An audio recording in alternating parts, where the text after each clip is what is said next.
Salam əziz izləyicilər, dinləyicilər. Daha bir ədəbiyyat əsərinin izahı ilə davam eləmək istəyirəm sizlə bərabər. Sadəcə bir şey vurğulamaq istəyirəm. Müəyyən videolar var ki, onlarda baxış sayı abunəçi sayımızdan çoxdur. Çox xahiş edirəm. Əgər izlərkən bəyənirsinizsə bu izahları, o zaman abunə olmağı da unutmayın təbii ki, bütün dərslərdən xəbərdar ola biləsiniz. Çünki bu video dərslər çox davam eləyəsidir inşallah. Davamlı surətdə biz gedəsiyik. 2-3 videoda artıq 8-ci sinif mövzularına müraciət eləmişdik. Bugün isə istədim ki, 7-ci sinif dərsliyindən çıxış eləyim sizlə bərabər. Deməli, bugün baxmaq istədim Mikail Müşfiqin Yağış Yağarkən əsərinə. Şəki şəhərində artıq 2 gün idi ki, yalnız Şəkidə deyil, əslində demək olar Azərbaycanın çox bölgələrində yağış hədsiz dərəcədə yağırdı və bundan təsirlənərək istədim Mikail Müşfiqin Yağış Yağarkən əsərinin təhlilinə baxaq sizlə bərabər. Mikail Müşfiq dillər əzbəri olan bir müəllifdir. 1908 gördüyünüz kimi 1939-cu illər aralığında yaşasa belə, yəni çox az ömür sürmüş olsa belə, həqiqətən unudulmaz əsərlərin müəllifi kimi yadda qalmağı bacarıb. Yəni qısa ömür olmuş olsa belə, tarixlərə sığmayacaq qədər böyük əsərlər yaratmağı bacaran bir şəxsiyyətdir. Baxırıq indi Yağış Yağarkən əsərinə. Bir təbiət hadisəsindən danışılır. Təbii ki, bu əsərdə Yağış adlı bir təbiət hadisəsindən. Yağış yağır, rəqs eləyir gur damlalar, sıra-sıra inci-inci nur damlalar. Göydə 2 qara bulud toqquşaraq, ildırımlar şaqqıldayır şaraq-şaraq. Quşlar uçur yuvasına pırıl-pırıl, şırıldayır navalçalar şırıl-şırıl. Çaxnaşmada göy üzündə ildırımlar, bir-birinə dəydi baxın qaldırımlar. Dönbələrdə durana bax, qaçana bax, qaldırımda o balaca oğlana bax. Öz döşündən yeni sözlər toxuyaraq, ayağını şappıldadır oxuyaraq. Gülə-gülə bir qız qaçır o səkidən. Ürəkciyi xali deyil səksəkdən. Yağ, yağışım, yağ. Sel ol yağ. Sırma-sırma, tel-tel ol yağ. Yağ, yağışım sellənərək. Sırmalanıb tellənərək. Zümzümənlə şirin-şirin dillən yağış. Küçələrdə uşaq kimi verilən yağış. Bunlar keçər, çapsın səma köksüm kimi. Ey ildırım, səs ver mənə səsim kimi. Yağ ey yağış, fikrim kimi, hissim kimi. Uzaq, yaxın çöllərə yağ. Ölkələrə, ellərə yağ. Yağış yağır, rəqs eləyir gur damlalar, sıra-sıra inci-inci nur damlalar. Oxuduğumuz əsər ixtisarladır. Bax, bu gördüyünüz 3 nöqtələr onu vurğulayır ki, bu hissələrdə qısaltmalar olmuşdur. Yağışın yağması gur damlaların rəqs etməsindən poetik şəkildə belə deyək, söhbət açır müəllif. Sıra-sıra inci-inci nur damlalar.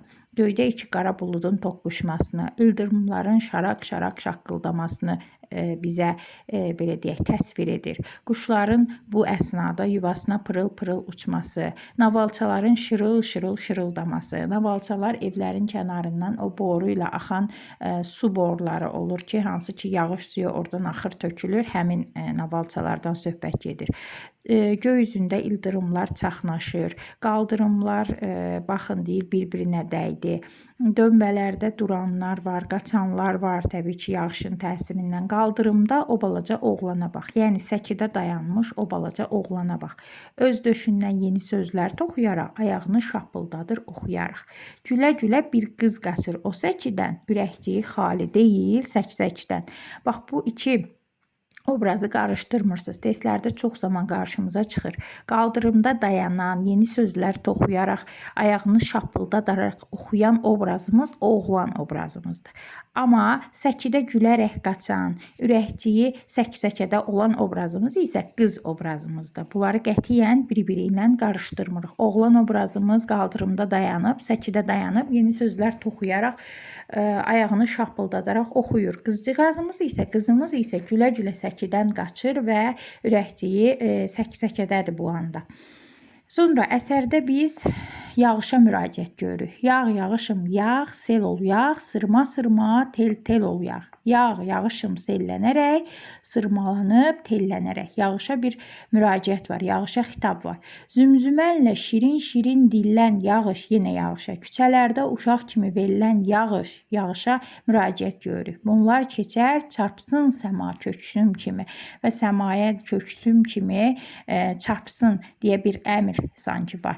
Ey ildırım, ardıca ildırıma bir müraciət var. Səs ver mənə səsim kimi və yenidən yağışa dönür. Yağ ey yağış, fikrim kimi, hissim kimi, uzaq, yaxın çöllərə yağ, ölkələrə, ellərə yağ. Yağış yağır, rəqs eylər, gür damlalar, sıra-sıra inci-inci nur damlalar.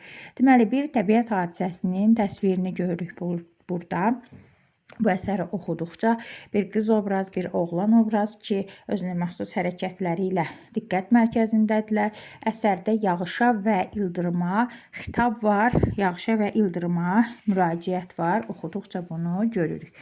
Şeirdə yağışın yağmasının təsviri ilə yanaşı bu təbiət hadisəsinə insanın münasibəti də əksini tapıb. Oxucu bunu maraqla izləyir, çünki şair əsərin bədii təsir gücünü artıran vasitələrdən məharətlə bəhrələnmişdir. O, yağışın yağması səhnəsini oxucunun daha aydın təsəvvür etməsi üçün səslərin ahəngindən ustaqla istifadə etmişdir.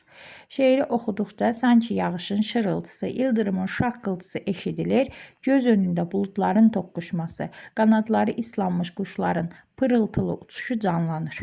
Bax, bunları da diqqət mərkəzində saxlayırıq. Əsər çox maraqlı, çox yadda qalan əsər nümunəsidir. Ümumiyyətlə, Mikail Müşfiq yaradıcılığı olduqca maraqlı yaradıcılıq nümunələri ilə zəngindir. Şeir deyərkən, nəzm deyərkən yada düşən məncə ilk müəllif Mikail Müşfiqdir. Mən belə düşünürəm. Onun əvəzsiz ədəbi yaradıcılığıdır. Hər kəsə tövsiyə eləyirəm ki, onun yaradıcılığı ilə dərindən tanış olsun və o dillər əzbəri olan əsərləri ilə tanış olsun. Yağış yağarkən isə təbii ki, məktəb yaşlı şagirdlərimizin zövqünə oxşayan bir əsər nümunəsidir. Çalışaq ki, bu əsər yadda qalan əsərdir. Əzbərləməyə çalışaq, şagirdlərə bunu tövsiyə eləyirəm. Əzbərləməyə çalışaq ki, bu əsər barəsində, onun təhlili barəsində hər hansı bir sual qarşımıza çıxarkən əsər yadımızda olduğu zaman daha rahat, əzbərə yadımızda olduğu zaman daha rahat suallara cavab yaza bilərik.